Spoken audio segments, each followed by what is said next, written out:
Good evening. Welcome to the Planning and Development Advisory Committee meeting, virtual meeting by electronic participation for November the 8th, 2022.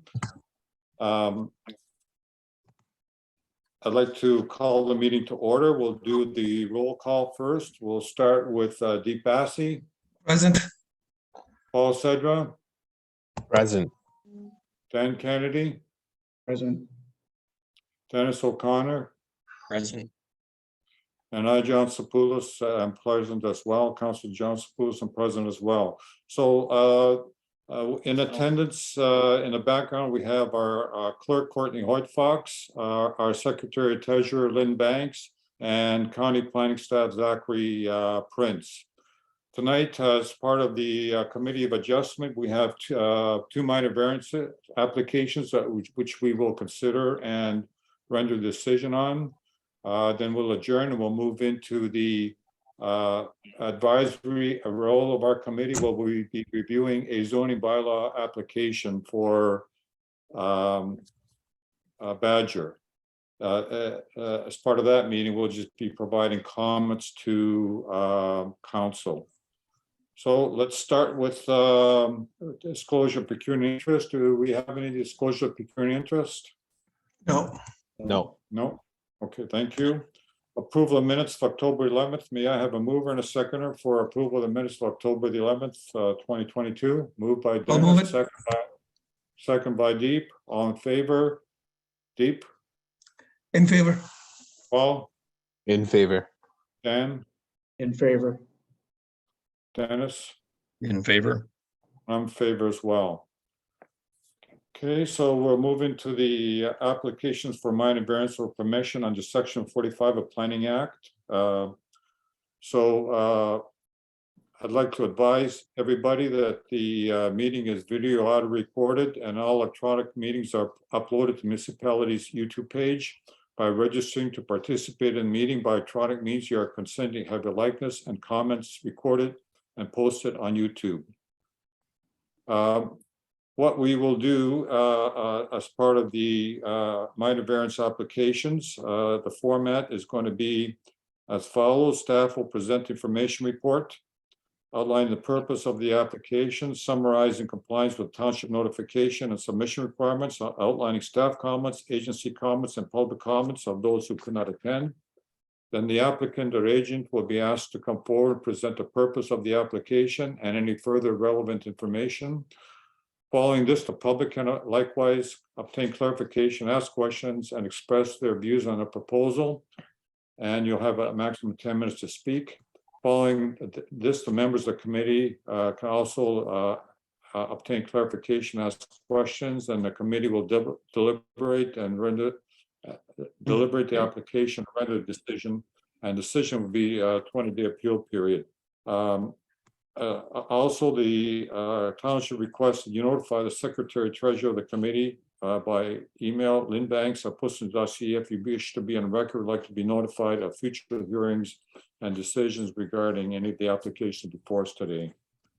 So we'll move into the first one, minor variance application D13-BAN, Faisal Bangash, 6614 Gore Road, Gore Front, Part Lot 5, Township Pussons, requesting relief of new comprehensive zoning bylaw 23-2018 as amended from sections 4.2 AI and 4.2 AII, additional residential units. The purpose and effect is to provide relief from 1, section 4.2 AI, additional residential units, floor area to permit an accessory apartment over a detached garage to be 57%, 67.27 meters squared of the floor area of the principal dwelling, which is 116.59 meters squared, rather than 45 of the floor area of the principal dwelling as required. 2, section 4.2 AII, additional residential units, height to permit additional residential unit to be higher than the height of principal dwelling, in which the principal dwelling is a height of 4.3 meters to midpoint of the roof, and a proposed additional dwelling is 5.5 meters as measured to the midpoint of the roof. So we'll turn it over to Lynn. Lynn, would you please summarize the application notification of mission requirements and outlining staff agency comments and recommendations, as well as those public comments of those who could not attend. Notice of the application was given in accordance with the provisions of the Planning Act.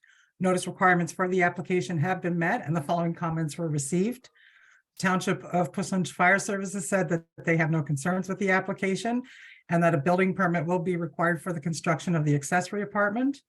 The township's building department stated that they have no concerns from a building code perspective for the proposed variances.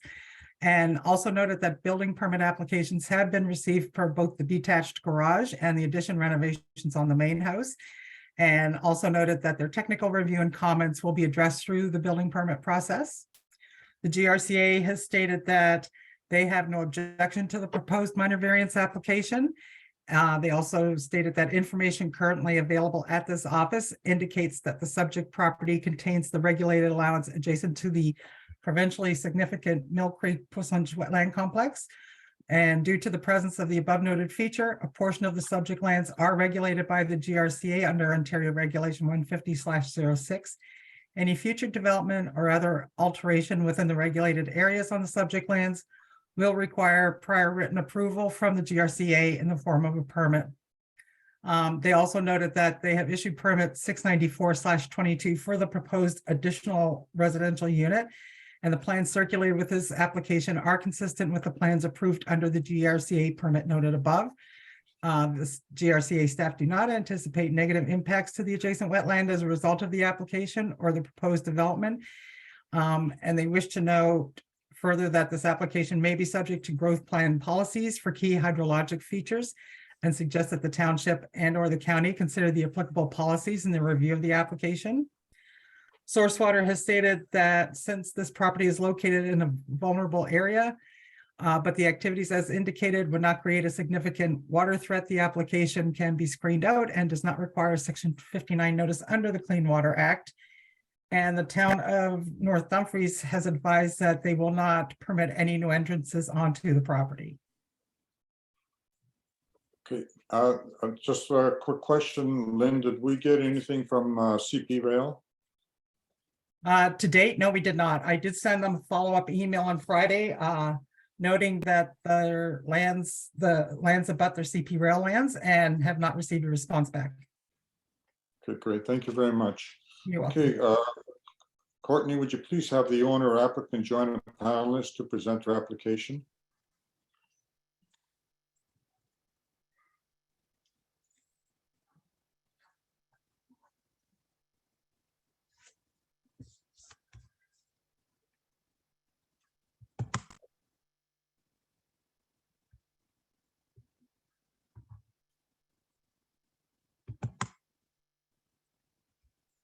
Hello, very good evening, everyone. This is Faisal Bangesh with you. Oh. Okay, Faisal, please go ahead and make your presentation. Thank you very much. First of all, I'm very grateful for giving me this opportunity. So this is a property which we as a family have purchased for our family members, my wife and my 3 daughters.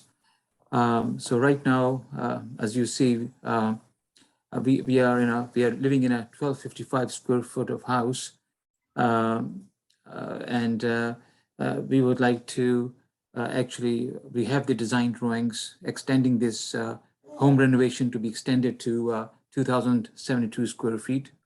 So the bungalow will extend to 2,072 square feet. Plus, we have a coach house.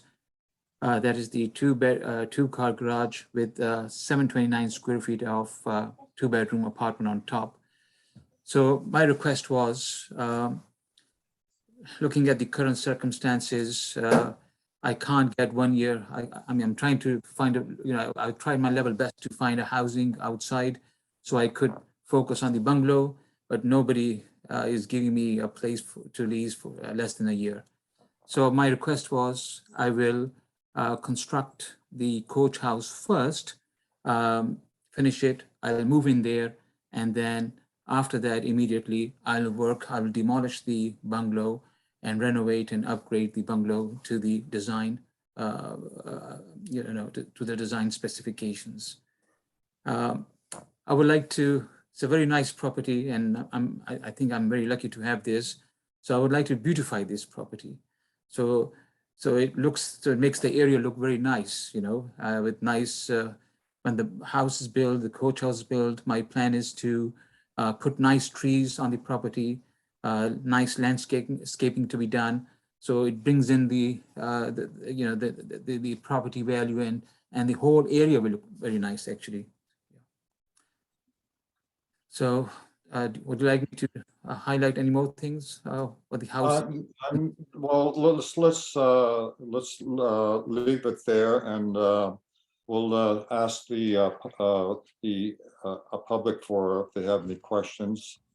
So, Lynn, would you please indicate if there's any registrants who requested to speak? No, Mr. Chair, I've not received any. Okay, Courtney, would you please canvass the audience and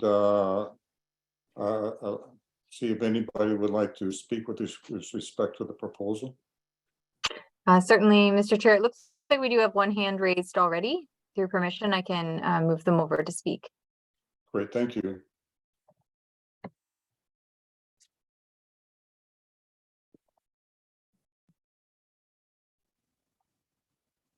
Hear me? Yes, would you please state your name and address for the record? Sure.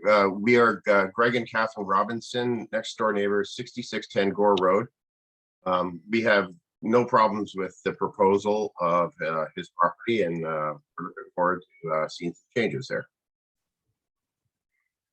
Okay. Great, thank you very much. Courtney, is there anybody else? If there's anyone else looking to speak to this application, if you can just use the raise your hand feature, it's just at the bottom of your screen.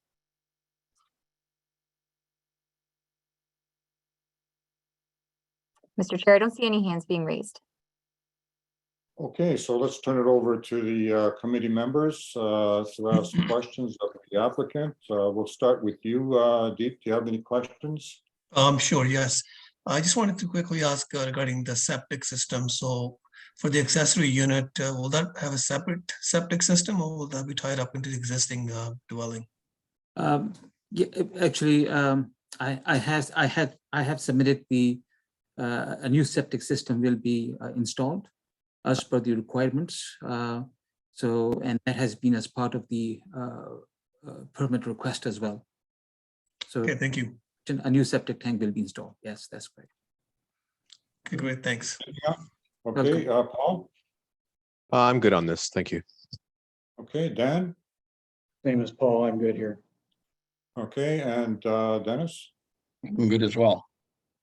Okay, I'm fine as well. So let's read the actual wording.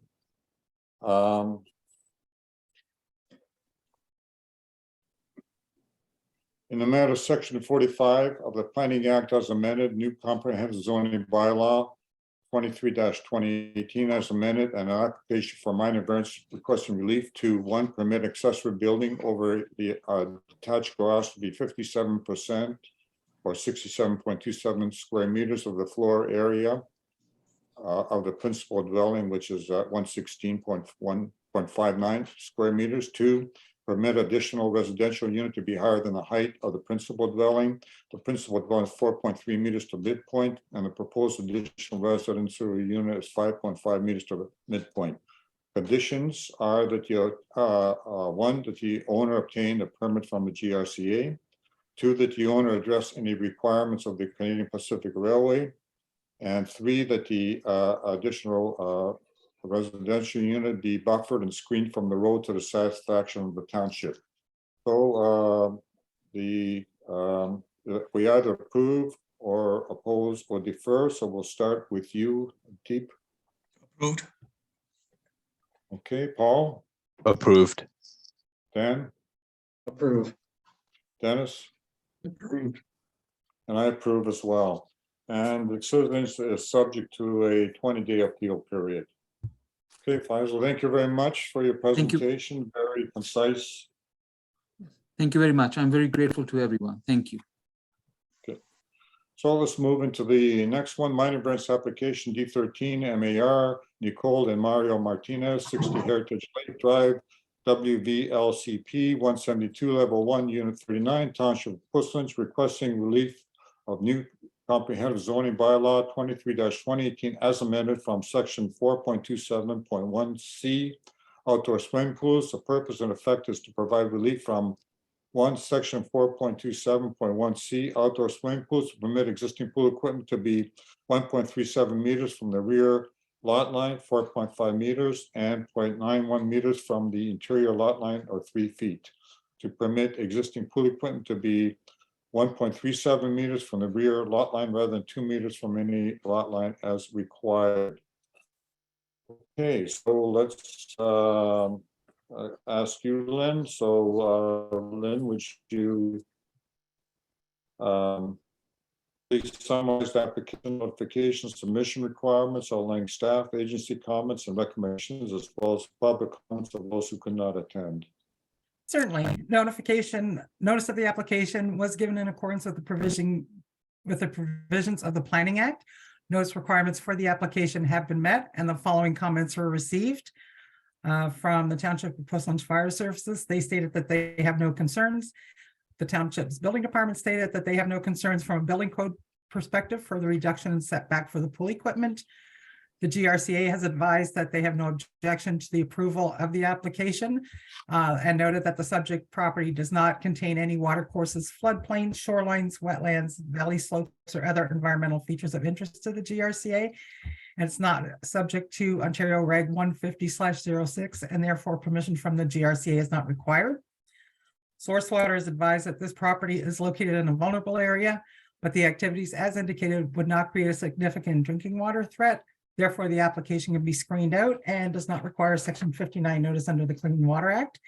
We also had one comment from a neighbor who was within the notification buffer.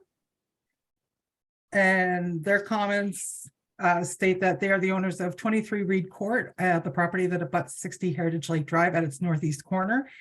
And they are ready to convey their support for this application and encourage the township to approve it. Great, thank you. Courtney, would you please have the owner or applicant join a panelist to present their application?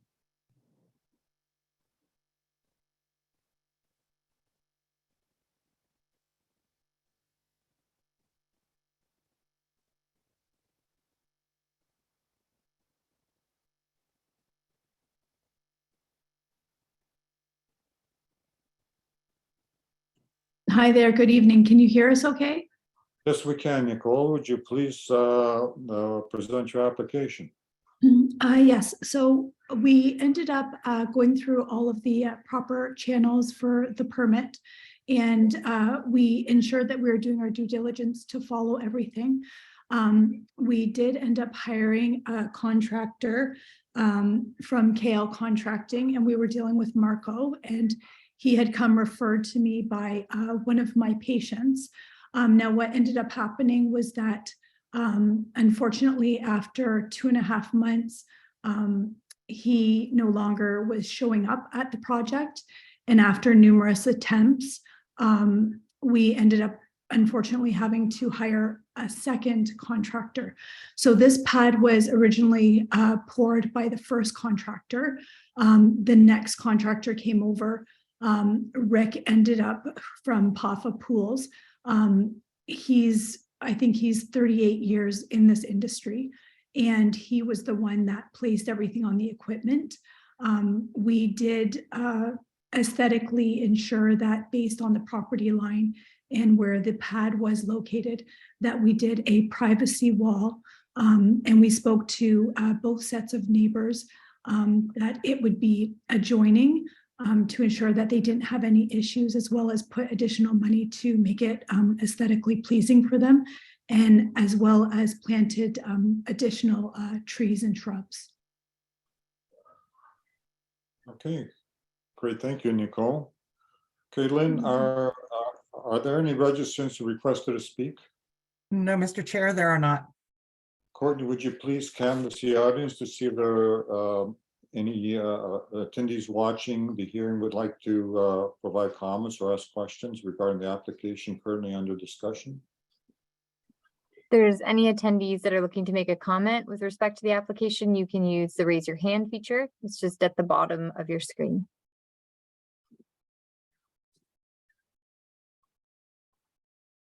Mr. Chair, I don't see any hands being raised. Okay, we'll turn it over to the committee members. Deep, do you have any questions or comments? No, I don't actually. Okay, Paul? No, I'm okay, thank you. Okay, Dan No, no questions. and Dennis? Okay as well. Okay, and I'm good as well. So let's do the readout of the actual variance application. In the matter of section 45 of Planning Act as amended, a new comprehensive zoning bylaw 23-2018 as amended, and an application for a minor variance requesting relief to permit existing pool equipment to be 1.37 meters from the rear lot line, or 4.5 feet, and 0.91 meters from the interior sideline, or 3 feet. So we either approve, oppose, or defer. So we'll start with you, Deep. Approve. Paul, Approve. Dan, Approve. and Dennis. Approve. I approve as well, and it's subject to a 20-day appeal period. And thank you, Nicole, and enjoy your pool. Thank you very much. Have a great night. You too. Okay, we have no other matters, and need a mover and a seconder to adjourn the Committee of Adjustment 7:22 p.m. Move it. Paul. Moved by Paul, second by No second. Dan. All in favor? Start with you, In favor? Paul, In favor. Dan, In favor. Dennis. In favor. I'm in favor as well. Great, thank you very much. And now we move into the Planning and Development Advisory Committee meeting. As I mentioned before, the zoning bylaw amendment that we will be reviewing and providing comments on. So I'd like to call the meeting to order and do a roll call again. So we'll start with you, Deep. Present? Paul, Present. Dan, Present. Dennis, Present. and I, Councilor Johnson Poulos, am present as well. And I'd like to remind everybody that the meeting is video and audio recorded, and all electronic meetings are uploaded to municipality's YouTube page. By registering to participate in meeting by electronic means, you're consenting to have your likeness and comments recorded and posted on YouTube. So we'll ask, are there any disclosures of pecuniary interest? No. No. None. Great, thank you. Approval of minutes of October 11th, 2022. May I have a mover and a seconder? I'll move it. I'll move. Okay, moved by Deep, second by Dennis. All in favor, Deep, In favor? Paul, In favor. Dan, In favor. Dennis, In favor. and I'm in favor as well. So we have no application for site plan urban design review. We have the zoning bylaw amendment. As I mentioned again, we're here to review and provide comments. The actual opportunity for the public to provide comments will be on November the 30th. So let's go through the actual wording of this. Zoning bylaw amendment D14/ONT Conestoga Badger Incorporated, concession 3. Front part lot 8, municipally known as 6676-6678 Wellington Road 34, Township of Puslinch. The purpose and effect of the proposed zoning bylaw amendment is to amend the Township of Puslinch new comprehensive zoning bylaw 23-118 to rezone the lands from EXI with special provisions 63 EXI SP 63 to EXI special provision XX EXI SPXX 2. 1, permit the use of vacuum truck operation, transfer, store, and process soil and aggregate materials with disposal of soil, aggregate, or waste material prohibited on land zoned EXI. The proposed changes to this bylaw also include amending the definition of aggregate processing facility to include the wording highlighted in yellow. Any premises used to process, crush, screen, wash, store, stockpile, and/or sort aggregate, soil, and topsoil materials, and include an asphalt plant, a concrete blatching plant, cement manufacturing plant, a brick and tile manufacturing plant, aggregate transfer station, the soil blending of recycled aggregate, and a vacuum truck operation to transfer, store, and postal materials from other sites, and the storage of vehicles involved in the fracking site operation. Okay, so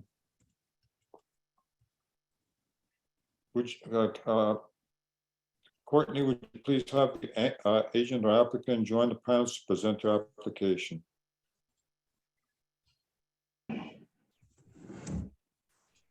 Hello, Yes, we can hear you. Hello, thank you. Yes, who are you gentlemen? my name, Mr. Chair, my name's Steve Edwards. I'm planning lead at GHD in Whitby, and with me, I hope, are Frank Ertel of Badger, also Fred Taylor, and Amelia Sotar, who also work at GHD in environmental compliance. So I hope that's everyone. I hope they're here. I see Amelia, I see Fred Taylor. I don't see the other person you mentioned. He had a problem with Zoom. He phoned in only. Okay. So is he on the phone? He was a couple minutes ago.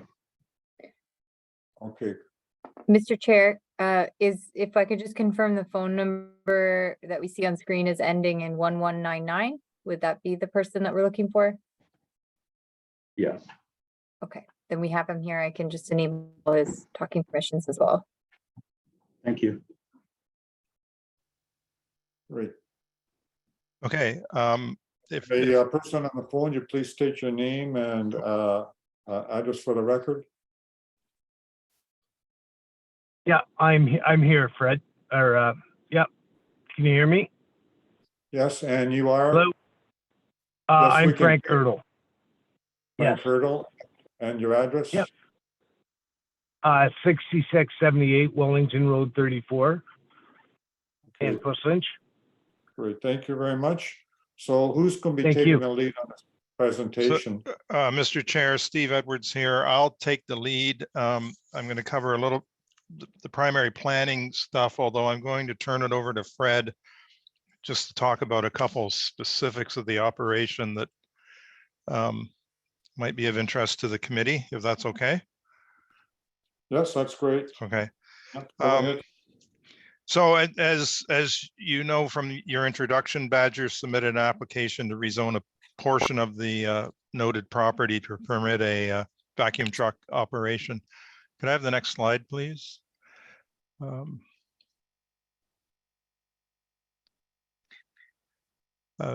this is the site location on Wellington County Road 34.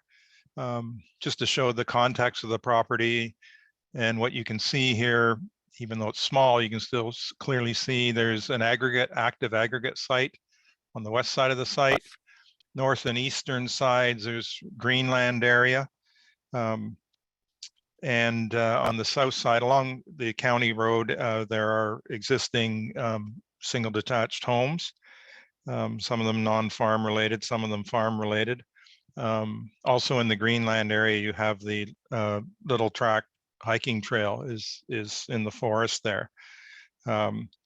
Within the property itself, it's a rehabilitated pit itself. You can sort of see on the figure, there's a pond up in the north end, and there's two wooded areas, one on the west side there and one in the southeast corner. Next slide, please. This slide shows an excerpt from the County of Wellington official plan showing official plan designations for Push Lynch area. The site's outlined in red there, and the site's designated by this Schedule A7 as secondary agriculture. There's also a designation of greenlands, small pockets, very hard to see on the east boundary and that southeast corner that I had referenced. Secondary agricultural designation here permits all the uses in prime agricultural areas, as well as small scale commercial, industrial, and institutional uses. For the commercial and industrial uses, the official plan does provide for a number of criteria for their consideration, including sewage and water compatibility with surrounding uses. And I note the nearest sensitive use, which is a dwelling, is 350 meters away from the proposed area of activity. Use doesn't hinder agriculture or extraction uses, and that it's small in scale. Next slide, please. This slide, which with the environmental protection, the environmental overlay, it gets very hard to read, but the site's zoned the northern 2/3 extractive zone, EX, and the southern part is agriculture, the southern third. And within that, the area for the site-specific rezoning is outlined in orange. You can make it out there, and that lies within the extractive zoning. There are special exceptions that the chair mentioned. One of them relates to a haul road, which was seen back on the ortho or aerial view. There's a haul road going through the site that, in addition to accessing the site, accesses the active pit to the west. So the proposed zoning is to provide a special provision to permit or exception to permit a vacuum truck use within the defined area, which again is constrained to that area in orange. And with that, maybe I'll turn it over to Fred to just discuss some of the specifics of the site. Thank you, Steve. Next slide, please. We have 2 slides to go through quickly.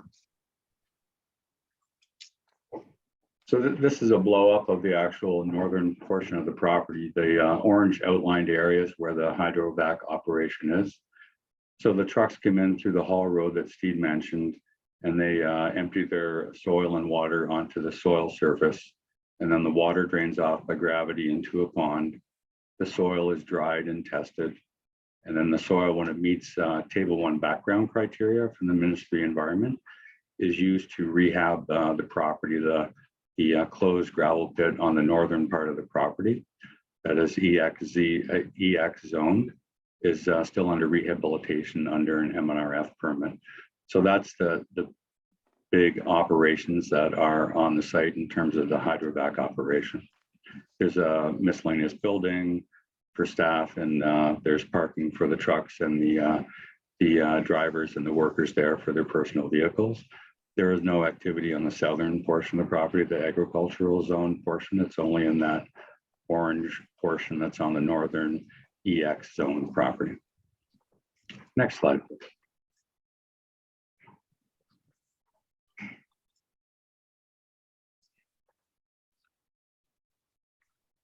Oh, I don't see a next slide. Oh, there we go. Thank you. So there's no active pit extraction from the EX zone portion of the property where the hydrovac operation is. That pit has been closed and is under rehabilitation under a permit from the Ministry of Natural Resources and Forestry. And its intended rehabilitation and use is agricultural.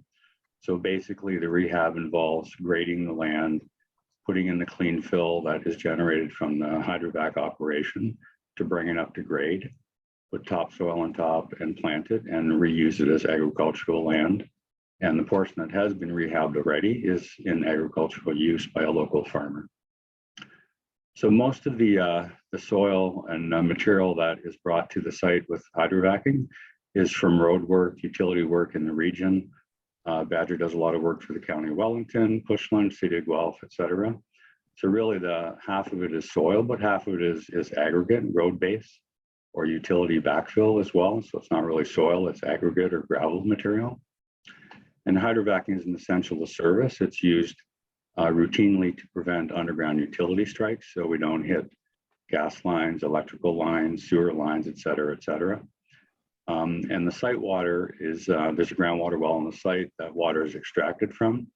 It's put into the hydrovac trucks. The trucks go off and do the hydrovacing at the road and utility sites and then return to the site. So the water is actually recycled at the site as well.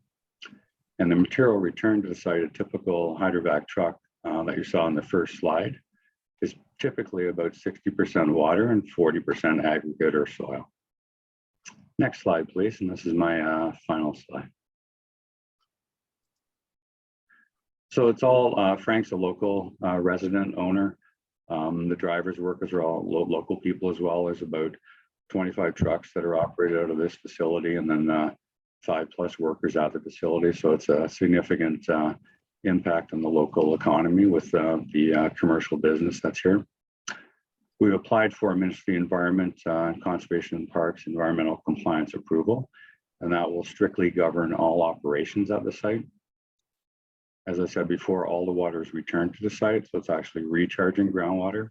We're not taking away from the groundwater resources at the site.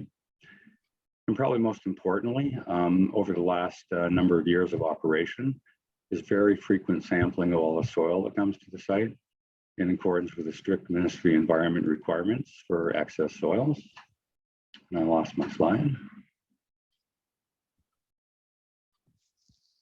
Sorry about that, Mr. Chair. My internet is struggling here. I can put it back up on the screen though.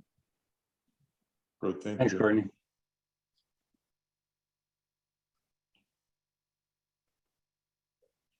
So the soil, the dried soil is sampled and it's verified by this frequent sampling in accordance with MECP requirements to be acceptable for use for rehabilitation in the gravel pit, former gravel pit area. A small fraction of the soil, less than 5%, does not meet that criteria. So it's removed and taken to an off-site permitted MEC facility for disposal. So it's not left on the site. Only clean soil remains at the site and is used entirely for rehabilitation of the gravel pit area. The water in the pond is sampled every week, and we've never had an exceedance of any Table 2 potable water criteria. So the water is very clean. The groundwater, a number of wells have been installed at the site in accordance with a hydrogeological impact assessment required by the Ministry of the Environment, and a groundwater monitoring plan that was also part of that assessment that we submitted to the Ministry of the Environment. And that groundwater has been sampled and also is shown to be clean, meet potable water criteria, as does the existing groundwater well on the property that is used for hydrovac water.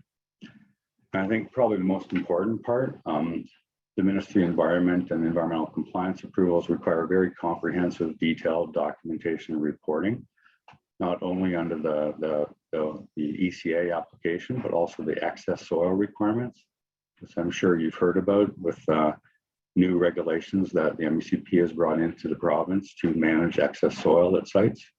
So it's very important that this documentation be kept track of for all the soil and water that comes to the site. All the data is collected and tracked according to which load it comes to. So it's very clear what water and soil, which truck it comes from. And then there's frequent reporting that's required to the Ministry of Environment under that compliance approval. And then finally, I've known Frank for a long time, and I've been on this property for quite a few years. I live in the local area as well. And Frank's approach to this property is truly to be an environmental steward. He's very open and transparent about his operation. He wants to do the right thing.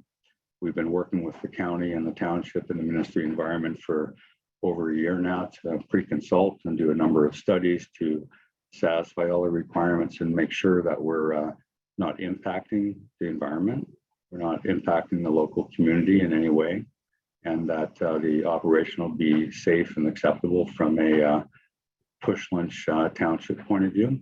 And my family walks our dogs at Little's Track every weekend. We've been going there for decades, so I'm pretty have personal eyes on Frank's property, and I can say that he does actually act as an environmental steward. That's it. Thank you. Okay, any other presentation material? That's all we had, Mr. Chairman. Okay, very good. So let's turn it over to our committee members to ask questions of you. Deep. Thank you. Great presentation, Steve and Fred. Quick question for you guys. How do you ensure the soil that is brought to the site is not contaminated? And is there a way to test it before you bring it to site? Yeah, there's a couple of different things that are in the written procedure that the MACP has approved and is in practice at many other similar sites in the province. So number one, the Badger operation does not go to environmentally impacted sites intentionally. They don't want to work, they don't want to deal with impacted soils or contaminated materials. That's number one. Number two, all the operators, the drivers are trained to, if there's any odors or stained soil or petroleum odors, et cetera, at a site, they refuse to do the hydrovacing and call back to the head office to work with the client to get somebody else to do it. And if they accidentally put impacted or potentially impacted material in a truck, it does not come back to Wellington Road. It goes directly to a disposal facility, and that's documented and under the Ministry of Environment Bill of Lading procedures.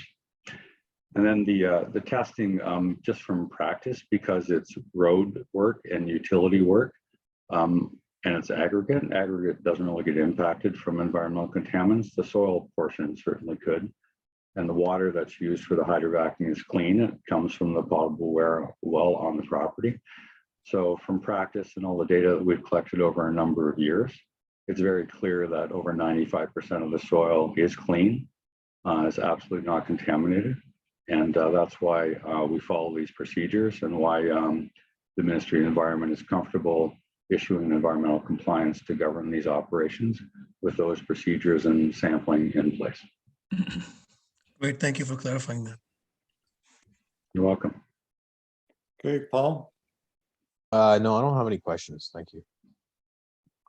Okay, Dan? Yeah, a couple of questions. I was just wondering, is the collection pond, is that clay lined, or maybe it's not required? It's not lined. We've never had, in the years of sampling every single week the water in that pond. We've never had any kind of exceedances or contamination in it. So it's very clear that the water comes from the site is clean to start with.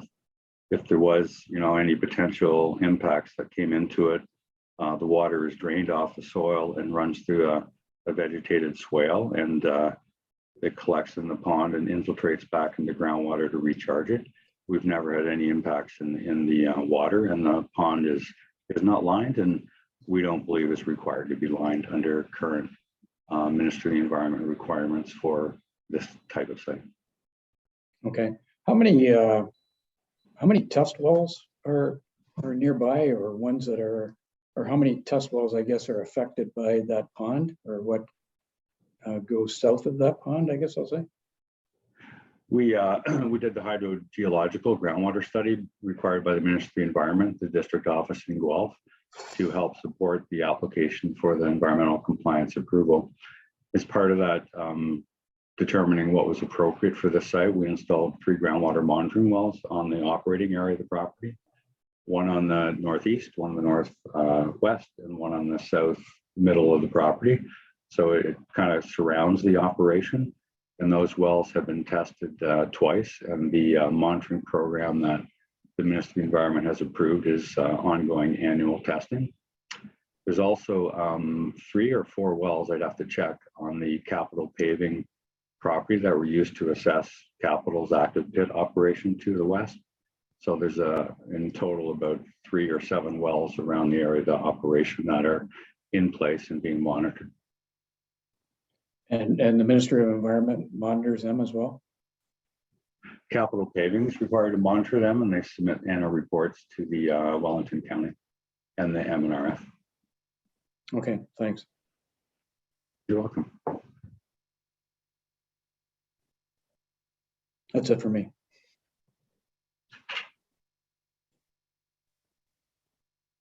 Okay, just a quick question. No soil leaves the property? 95% of the soil is used for rehabilitation of the pit, which is returned into agricultural use after it's fully rehabilitated. About 5% of the soil does not meet background absolutely clean criteria. So it is removed from the site and taken to a MECP permitted offsite disposal facility, and that's all documented and reported. What is the life expectancy of this project? On the order of 10+ years. There's only so much room left in the pit for rehabilitation. And when that capacity is reached, then what happens?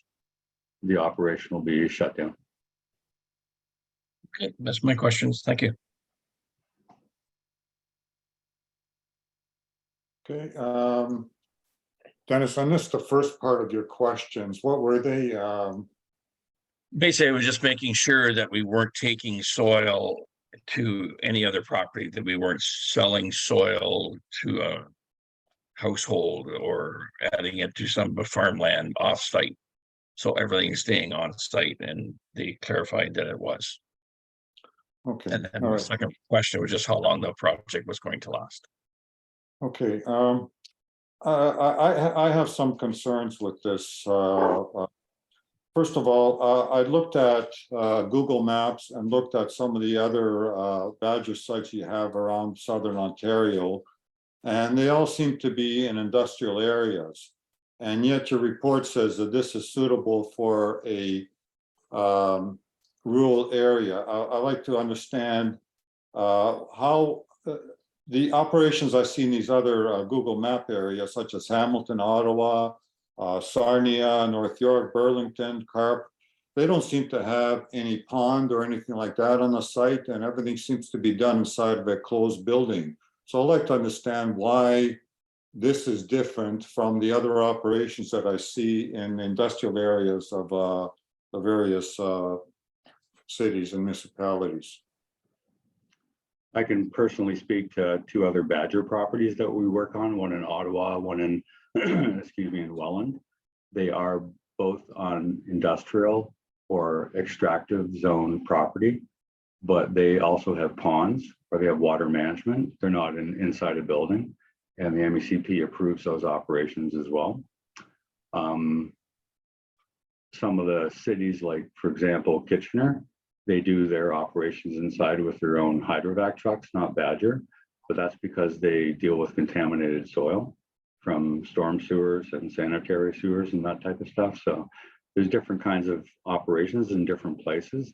And this operation with clean soil and the types of sites that it's working on, it's an appropriate operation, we believe, because it's being operated properly under proper permits, proper sampling and documentation, and it's beside an active gravel pit with similar truck traffic.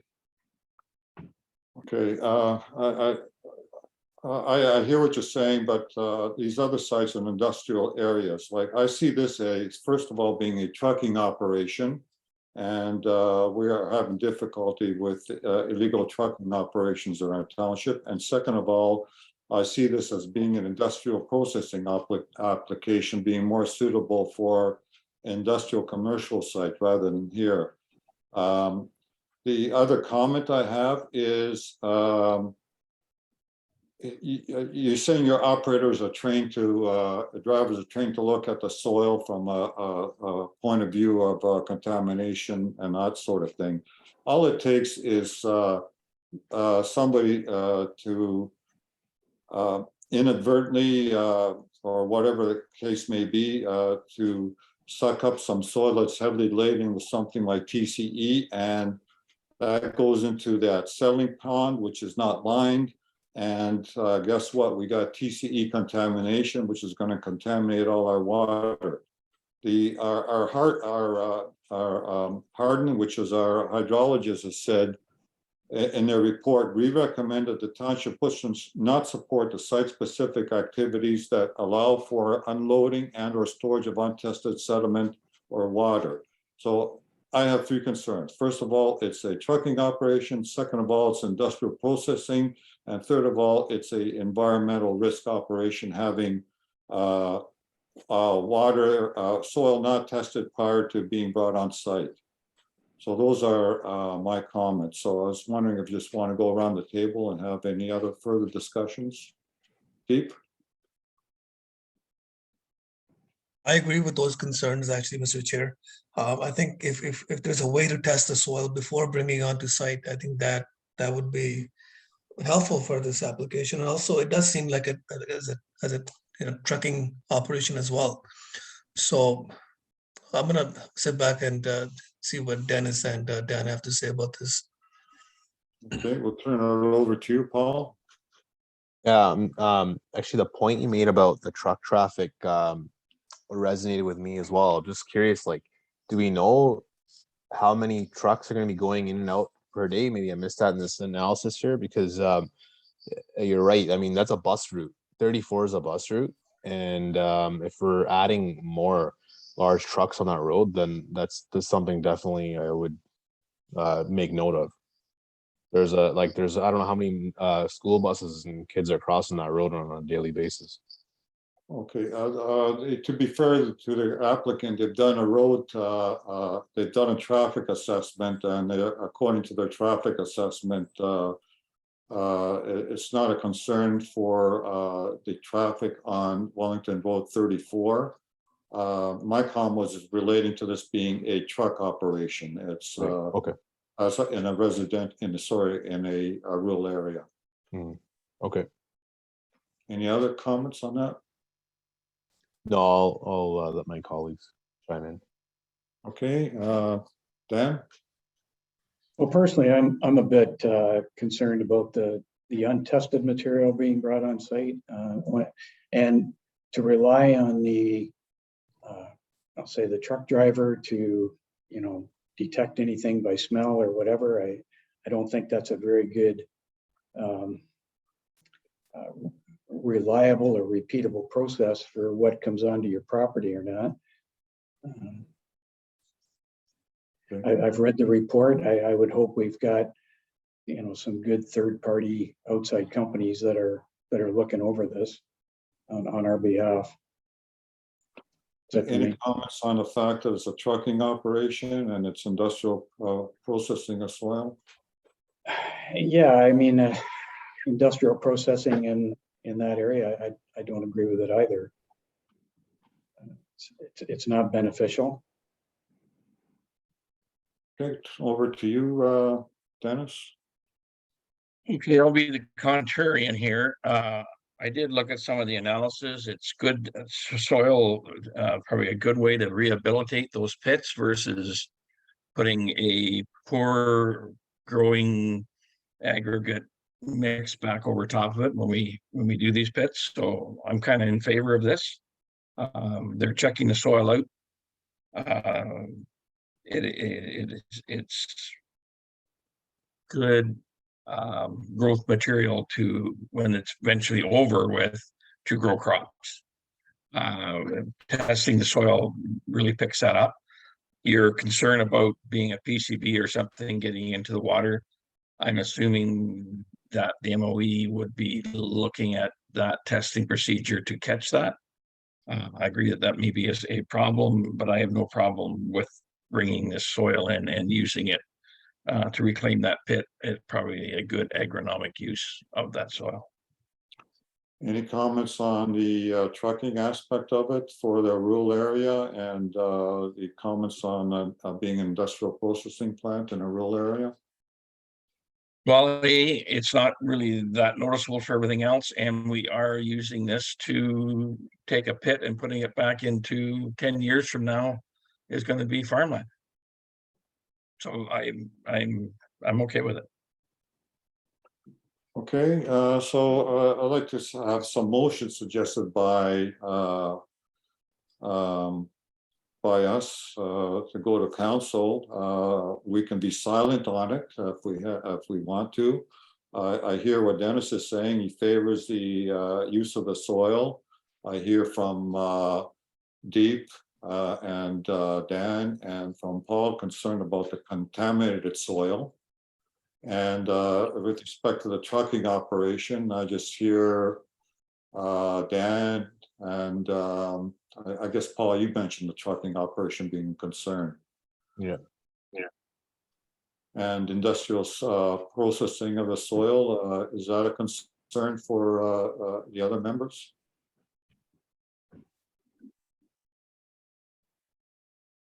No, I'm okay with that, Mr. Chair. Okay, how about the trucking operation?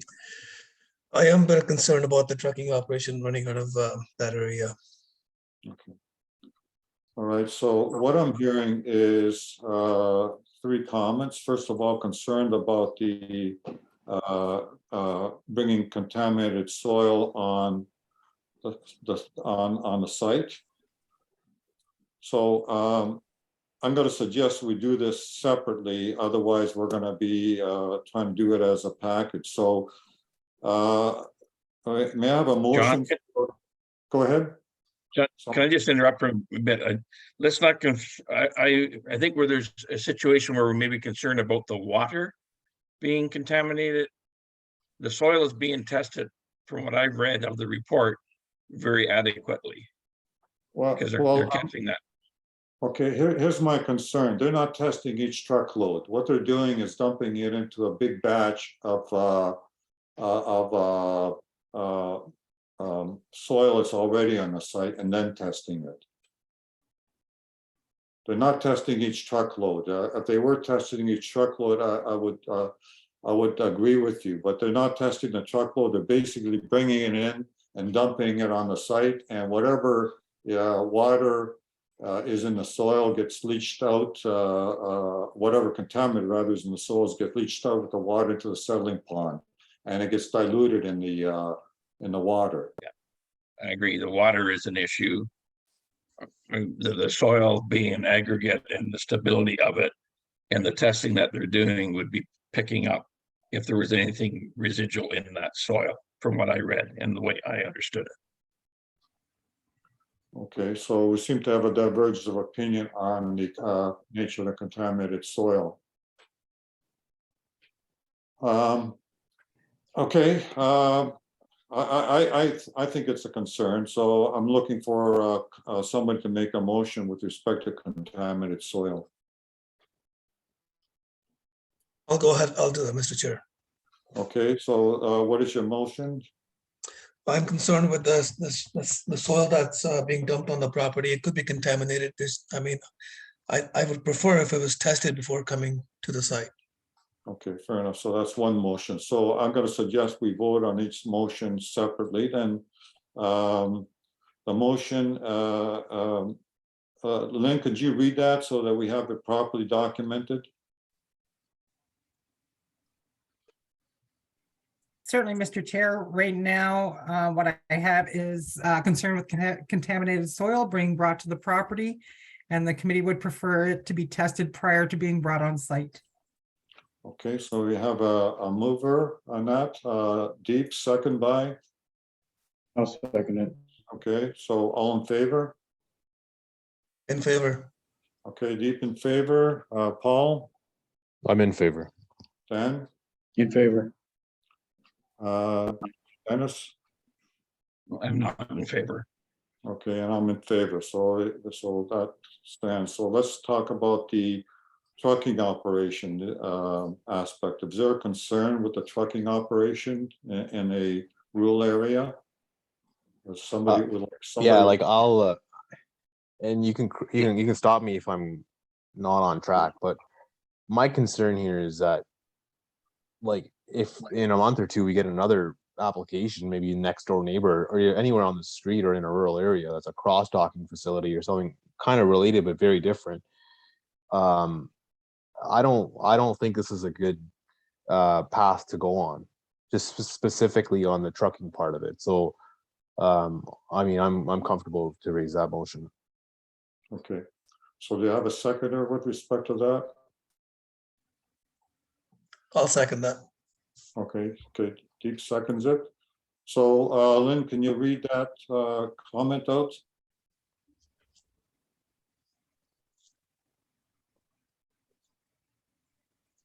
Certainly. The second comment is that there is concern with a trucking operation being run in a rural area. Okay, so we have a mover and a seconder, so let's vote on that. So let's start with Deep. Yeah, I'm in favor for that. Paul? I'm in favor. Dan? In favor. And Dennis? I'm not in favor. Okay, and I'm in favor. All right, so let's discuss the industrial processing on the site. Is there a concern with industrial processing, or we can be silent on that? I'm open to suggestions.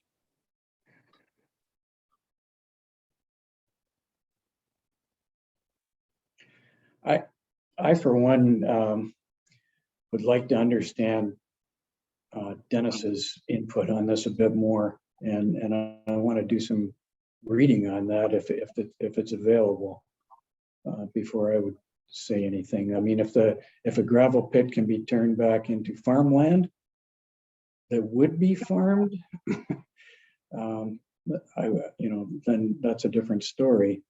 Instead of just having these, barren landscapes around. If the soil is turned back into something that's good for the environment, good for the future, then that's something that needs to be looked at. I don't know, Dennis, where could I get info on that? You obviously got some somewhere. Well, I have a degree in agriculture and I work in soil labs, and I've looked at very poor soils. That's where I'm in favor of this. And the other thing I look at is we're not talking about 500 trucks running in and out of there. They go out in the morning, they work all day long, and they come back in at night and dump. I see them when I drive into town. They're leaving first thing in the morning to go to a job site. To me, it looks very controlled. It's not, we use the word industrial, but a lot of people call us factory farms. But we still like to eat. Yeah. So I could maybe link you up into one of the reports, show the levels of all the heavy metals. We sample that. We take effluent from our sewage treatment plants and go and put it on soils to farm, and it's treated the same way, and have nowhere near these levels of contamination that are being out there. Yet we all eat food that have had there's a polite name for it, but basically a sewage treatment plant effluent put on it. So I'd rather see 4 feet of good soil that'll grow a crop that'll produce 200 bushels of corn and that we all can eat, versus having 1.5 inches of soil that gets dried out and we make nothing off of it. We're paving over enough farmland as it is. Let's create some. That's my thoughts. Okay, thanks. So I'm hearing that you, Dennis, would like to make a motion that you're in favor of let's put it this way, something along the lines that reuse of uncontaminated soil for restoration of farmland is an appropriate use, or something like that. Yeah, and I share your concern about the water coming in. And yeah, can we maybe part of their process can be a way to catch the water before it gets a chance to go into the stream. Now, if they've never found anything over the years, chances are that they're not going to. Their systems in place are adequate. But yes, your wording is probably good for the soil. Is probably beneficial to put this soil back onto reclaiming pits versus not. Makes sense or not? Okay, so do we have a seconder of that suggested motion?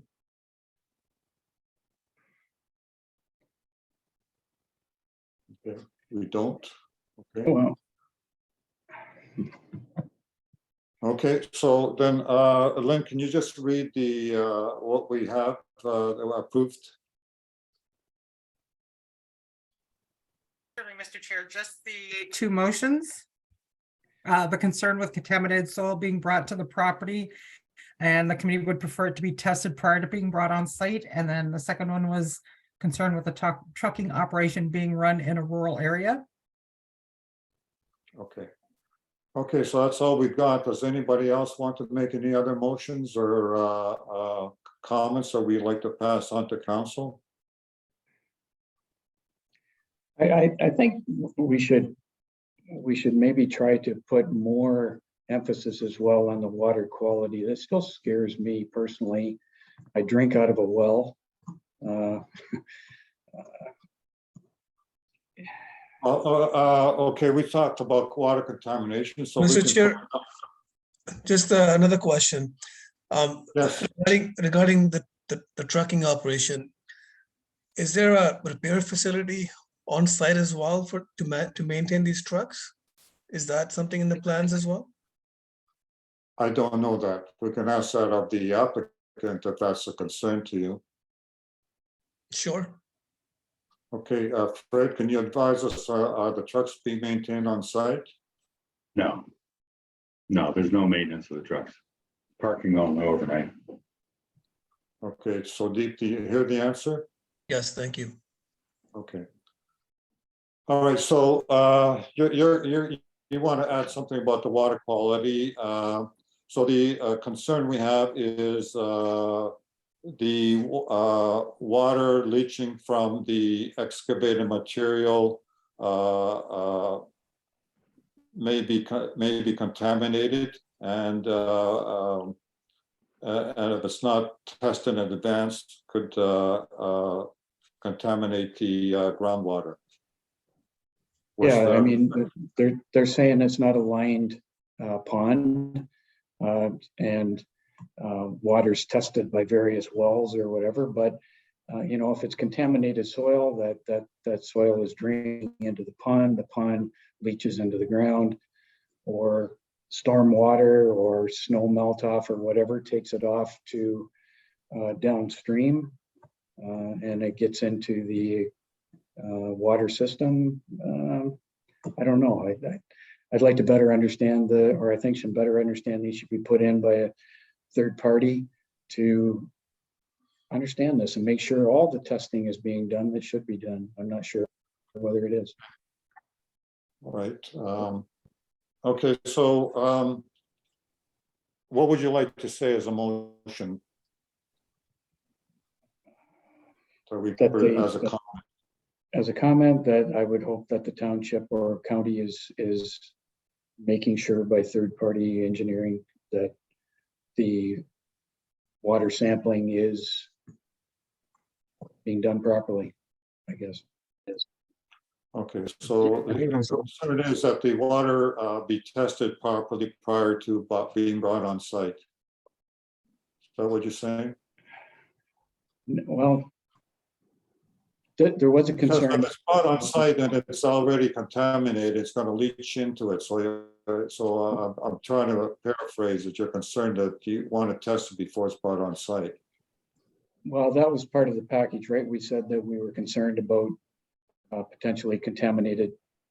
Yes, so being I brought- guess what I'm trying to go back to it and saying the original motion was dealing with the contaminated material brought on site. So I would think that's probably covered off in that,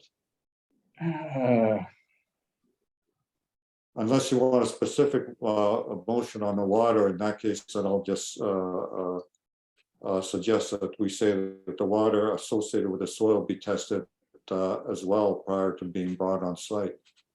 Okay, I could live with that. Okay, do I have a seconder for that? I'll second that. Okay. All right, Lynn, could you read that over?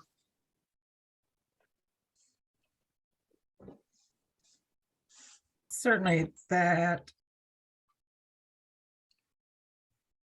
Just give me a second. I was changing the wording on it. Concern with the Sure. water associated with the soil being tested before being brought on site.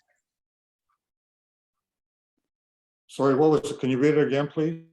Certainly, that there is concern with the water associated with the soil being tested before being brought onto the site.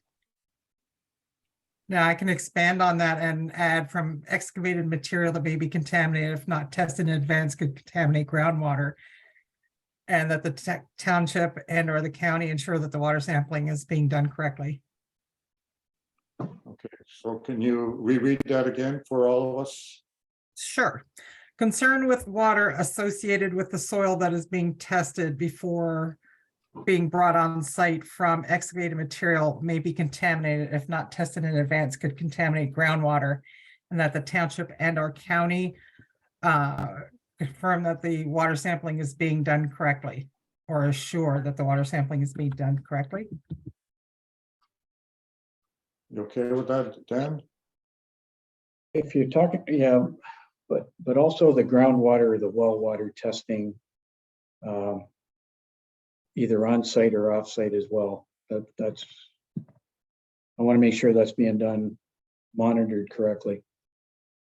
Readdressing the fact that Fred raised that they don't go to where the city of Kitchener is wastewater runoff. They're doing where they're getting their soil from is a very low risk area versus going into cleaning industrial basins in Kitchener. Right. So we got to put things in context, you know, and I don't know how we do that. We're painting a broad brush of everything being into a potential risk, but if we're just doing a hydro explanation for a new hydro line under a road, there's way less of a chance of something happening than cleaning out storm drains in the industrial park in Kitchener, right? So I think that's why when I read the soil reports, and the reason it's normal background levels makes sense to me. If they were doing it in an industrial park, we're going to see heavy metals, we're going to see other stuff that's, you know, there's worse samples have come out of the sewage treatment plants, even our own here in local areas that we've tried to put onto soil. So Okay, so we have a motion on the floor and seconded. So unless you want to amend that motion, Dan, I'd like to vote on it. No, that's fine. I'll rest. Okay, so that's the motion that Lynn just read. Does anybody want it reread again, or are we good with the way it was? Sure, Len, if you don't mind, please.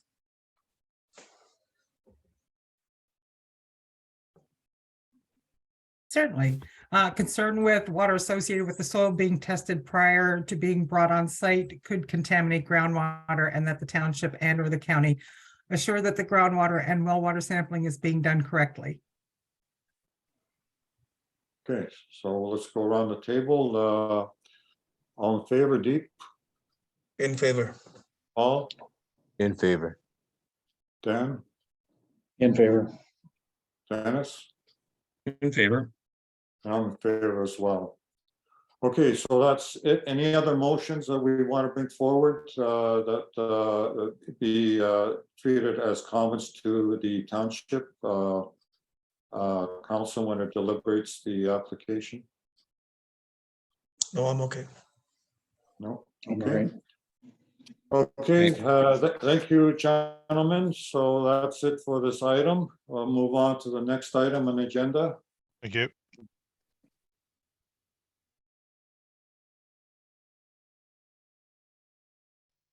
So we get Fred and Amelia to leave and we'll move on. Thank you. Great, thank you. Okay, no land division, other items. Paul, I understand you want to bring one item up. Yeah, no, I was just curious, is gonna touch base with Zach, maybe give us an update. I know we talked about the home industry initiative back in early summer, just to see how that's progressing or any updates on that side of it. Sure, yeah, through the chair, if I may, and sorry for not having this done quite as timely as we maybe had hoped, but we are planning on bringing this back to council for final approval before the end of this year. So I think there's one more council meeting here at the end of December, and that's the meeting that we're targeting to bring it forward to. So. Okay. Okay, fair enough. We'll just wait for that. I just thought maybe there was maybe some updates or anything like that? I guess just kind of work in progress still. Yeah, work in progress. I think from our end, unfortunately, when we're dealing with these internal amendments, as things kind of pile up with some of the other applications that have legislative timelines, it kind of gets pushed back. So yeah, there's not really much of an update. We have been working through it, but yeah, we do have something prepared, and we're hoping to bring it forward here shortly. So we should be able to have that available for everyone soon. Thanks, Zach. Okay, anybody else want to bring up any other matters? Oh, I'm good. No? No, good, okay. There's no closed meeting. Next meeting is on Tuesday, December 13th at 7 p.m. Lynn, is that still firm? Is there any issue with the county timeline? No, Mr. Chair, we're good with the county. I spoke with Jana today at the county and she confirmed that we can provide comments by the 15th. She's satisfied. Okay, very good. Okay, so let's have a adjournment at 8:16. So I may have a mover and a second to adjourn the meeting at 8:16. Moved by Dennis, second by Second. Dan, all in favor? In favor. Paul, In favor. Dan, In favor. Dennis, In favor. and I'm in favor as well. All right, thanks, gentlemen. Have a Okay. great evening. Thank you. See you on Okay. Thursday. Thanks, everyone.